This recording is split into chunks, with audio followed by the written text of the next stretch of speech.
Halo, selamat pagi anak-anak. Ketemu lagi sama Ibu di kelas 12 IPA.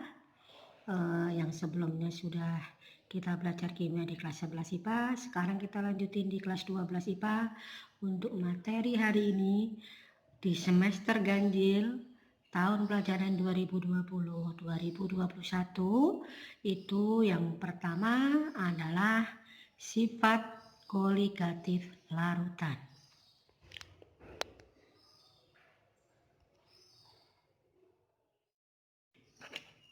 Sifat koligatif larutan atau sifat koligatif. Koligatif itu dilihat dari sifat fisika, ditentukan jumlah partikel dalam larutan dan tidak tergantung dari jenis zat, baik itu zat cair ataupun zat yang lainnya.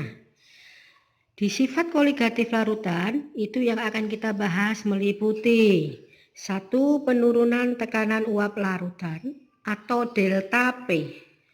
2. Penurunan titik beku atau delta TF. 3. Kenaikan titik didih atau delta TB. Dan yang keempat, tekanan osmotik yang biasanya kita simbolkan dengan P.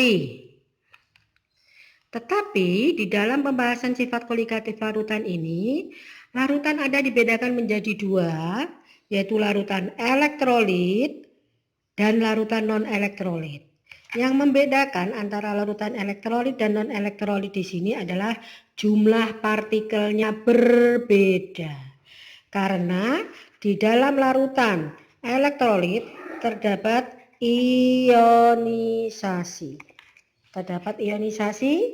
Ionisasi itu adalah zat yang terion.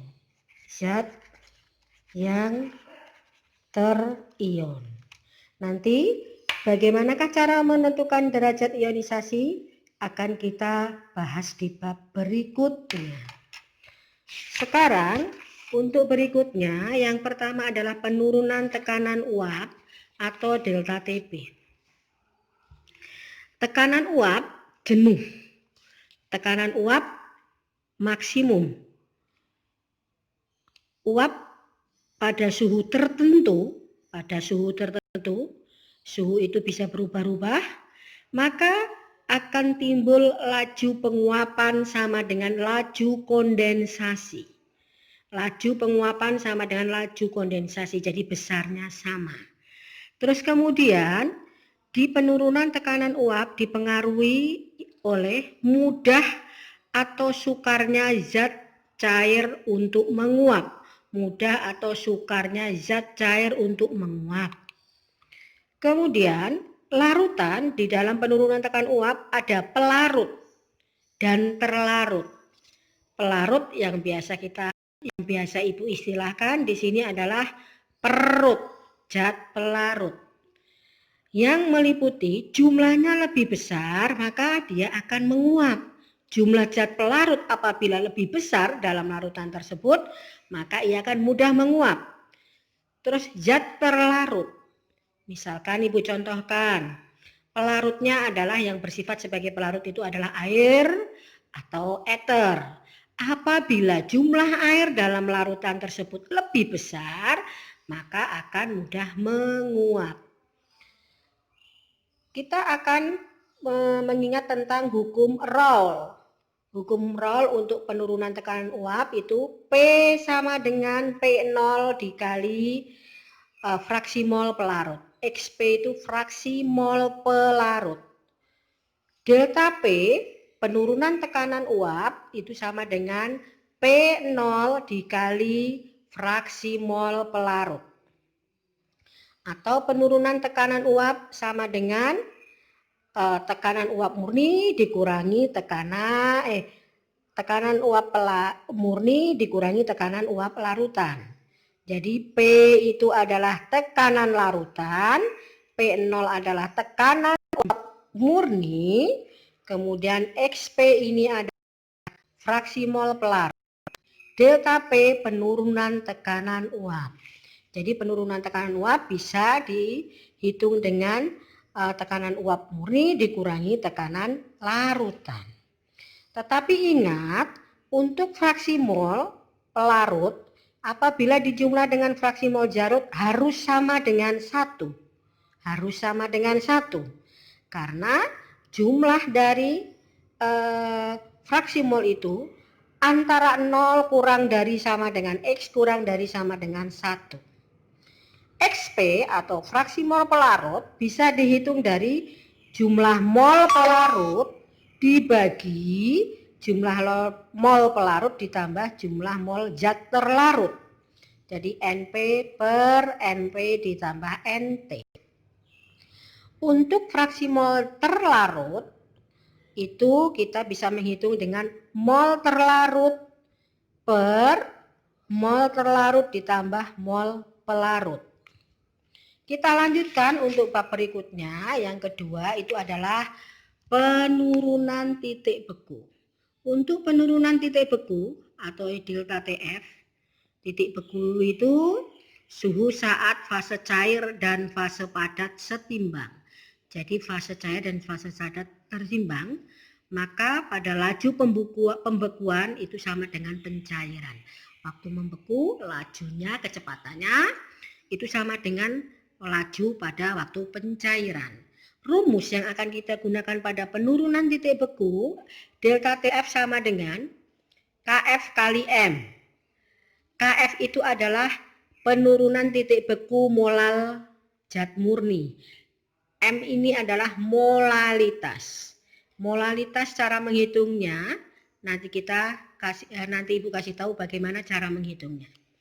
Delta TF sama dengan TF0 dikurang TF atau delta TF penurunan titik beku bisa dihitung dari titik beku larutan murni dikurang titik beku larutan. Jadi TF itu adalah titik beku larutan.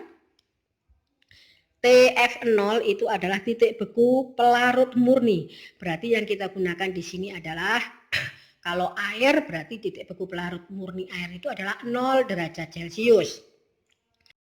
KF tetapan penurunan titik beku. Tetapan penurunan titik beku molal. Itu biasanya kalau kita gunakan air itu besarnya adalah 1,86. 1,86. Tadi Ibu menyebutkan cara menghitung molalitas. Molalitas sama dengan gram per mr dikali 1000 per gram pelarut. Molalitas. Jadi penurunan titik beku. Kemudian yang ketiga itu adalah kenaikan titik didih atau delta TB. Titik didih TB, suhu ketika tekanan uap jenuh zat cair sama dengan tekanan atmosfer. Artinya pada saat suhu mendidih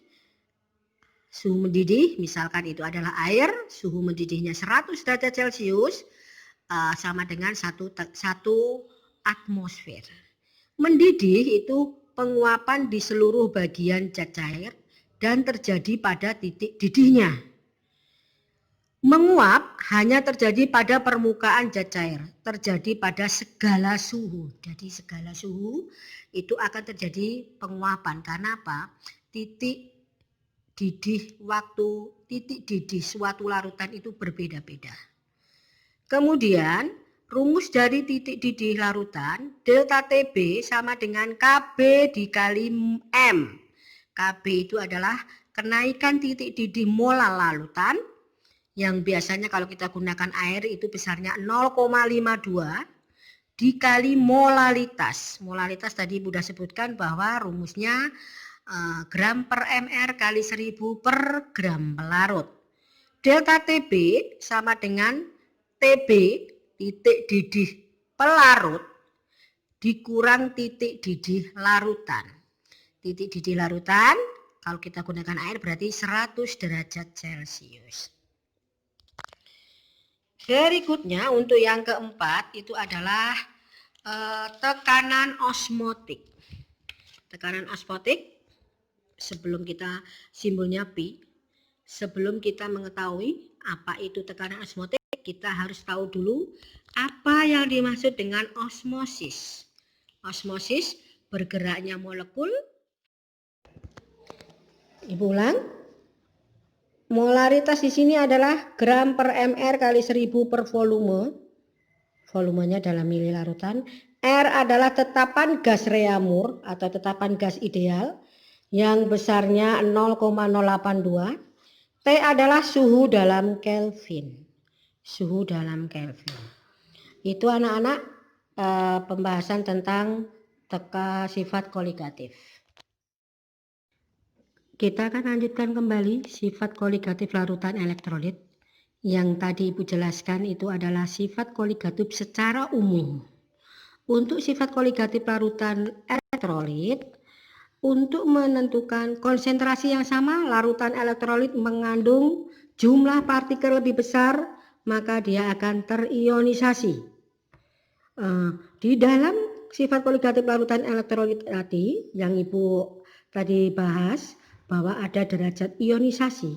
Faktor Van Hoff yaitu I sama dengan 1 ditambah dalam kurung N-1 dalam kurung alfa. Besarnya alfa itu antara 0 sama dengan X sama dengan 1. Jadi I sama dengan 1 plus dalam kurung N-1 dalam kurung alfa. Alfa itu besarnya bisa antara 0 sampai dengan 1. Jadi alfa kalau tidak diketahui atau dalam kondisi di dalam elektrolit kuat sama dengan 1. N jumlah ion. Jumlah ion yang kita cari, alfa derajat ionisasi, jumlah ion ingat, contohnya ada H2SO4 akan membentuk ionisasi 2H positif plus SO4 2-. Jadi jumlah N-nya sama dengan 3. Baru setelah itu kita masukkan ke rumus. N sama dengan 3. N sama dengan 3. N sama dengan 3. Maka I sama dengan 1 ditambah 3 dikurang 1. Misalkan alfanya adalah 1. Maka I sama dengan 1 ditambah 2 kali 1. Berarti I-nya sama dengan 3. I sama dengan 3 berarti derajat ionisasi, maksudnya faktor Van Hoff-nya sama dengan 3. Rumusnya untuk larutan elektrolit, sifat koligatif larutan elektrolit, penurunan tekanan uap delta P sama dengan P0 dikali zat fraksi mol zat terlarut dikali ionisasi. Faktor Van Hoff. Delta TF atau penurunan titik beku KF dikali M dikali I. Faktor Van Hoff. Kenaikan titik didih larutan KB sama dengan M dikali I. I-nya juga faktor Van Hoff. Dicarinya ingat tadi I sama dengan 1 ditambah dalam kurung N dikurang 1 dikali alfa. Untuk tekanan osmotik, molaritas ya, jangan salah, bukan molalitas. Kalau molaritas M-nya besar, kali tetapan gas ideal besarnya 0,082 dikali suhu dalam Kelvin. Jadi suhu rubah dulu ke dalam Kelvin, terus dikali faktor Van Hoff.